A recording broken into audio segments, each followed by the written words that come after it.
Cheque bounce, ये शब्द सुनते ही थोड़े टेंशन हो जाती है ना। ये एक बहुत ही आम लेकिन उतनी ही सीरियस फाइनेंशियल प्रॉब्लम है।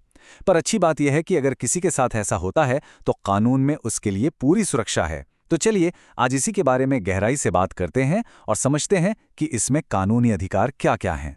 सोचिए, किसी को पेमेंट में एक चेक मिला, उसे बैंक में जमा किया और पता चलता है कि चेक बाउंस हो गया है। अब क्या? दिमाग में तुरंत सवाल आते हैं कि अरे, अब पैसा कैसे मिलेगा? क्या कोर्ट कचहरी के चक्कर काटने पड़ेंगे? घबराने की बिल्कुल जरूरत नहीं है। इन्हीं सवालों के जवाब आज हम ढूंढेंगे।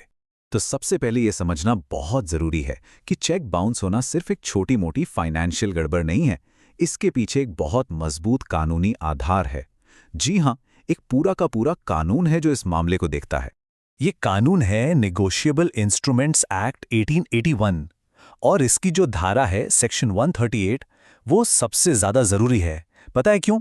क्योंकि ये कानून चेक बाउंस को एक क्रिमिनल केस यानी एक आपराधिक मामला बनाता है।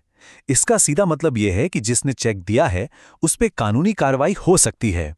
तो ये कोई हल्की फुल्की बात बिल्कुल नहीं है।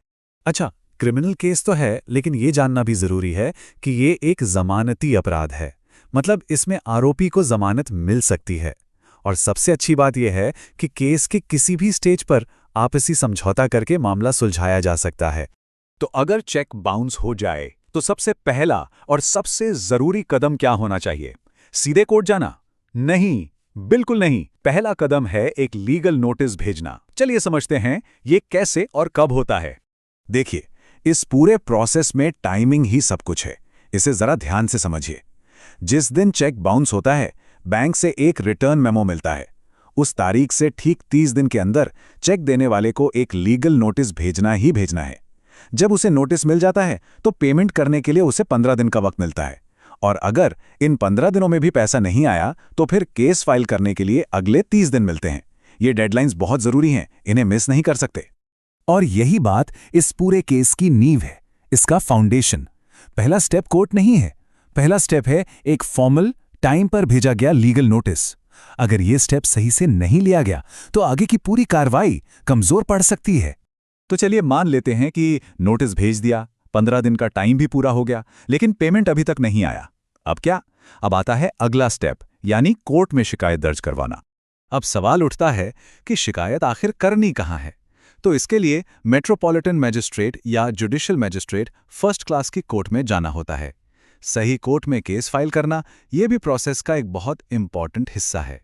अपने केस को मजबूत बनाने के लिए कुछ डॉक्यूमेंट्स का होना बहुत बहुत जरूरी है। क्या क्या चाहिए? एक तो वो ओरिजिनल चेक जो बाउंस हुआ, दूसरा बैंक से मिला रिटर्न मेमो, तीसरा लीगल नोटिस की कॉपी जो भेजी थी, और चौथा उस नोटिस को भेजने की पोस्टल या कुरियर की रसीदें। और हाँ, अगर कोई अग्रीमेंट या इनवॉइस जैसा कुछ है तो वो भी लगाना चाहिए। ये सारे कागजात मिलके ही केस को दमदार बनाते हैं। ठीक है, तो शिकायत फाइल हो गई। अब कोर्ट के अंदर आखिर होता क्या है, ये सोचकर कई लोगों को थोड़ी घबराहट हो सकती है, पर असल में इसका भी एक सेट प्रोसेस है जो कुछ आसान स्टेप्स में बटा हुआ है। देखिए, प्रोसेस काफी सीधा साधा है। सबसे पहले जिसने शिकायत की है वो कोर्ट में अपना बयान रिकॉर्ड कराता है। अगर जज को लगता है कि हाँ, शुरुआती सबूत तो हैं, तो फिर वो दूसरी पार्टी यानी आरोपी को सम्मन भेजते हैं। इसके बाद दोनों तरफ की बात सुनी जाती है और आखिर में सारे सबूतों को देखकर कोर्ट अपना फैसला सुनाती है। अब एक बहुत कॉमन सवाल दिमाग में आता है, क्या होगा अगर समन मिलने के बाद भी आरोपी कोर्ट में आए ही ना? क्या केस वहीं रुक जाएगा? जवाब है बिल्कुल नहीं। इसका जवाब बहुत सीधा है।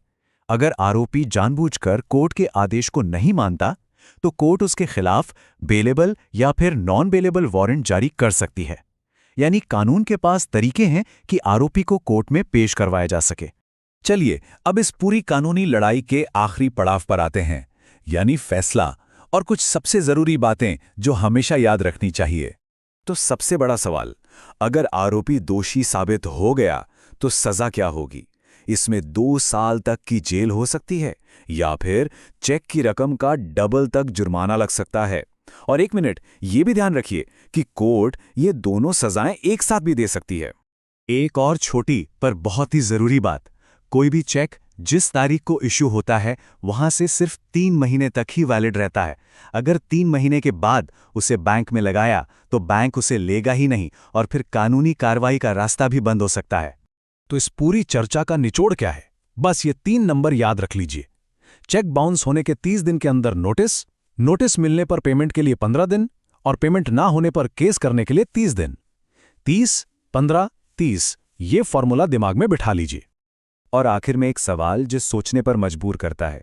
आज हम यूपीआई, नेट बैंकिंग और डिजिटल वॉलेट के ज़माने में हैं।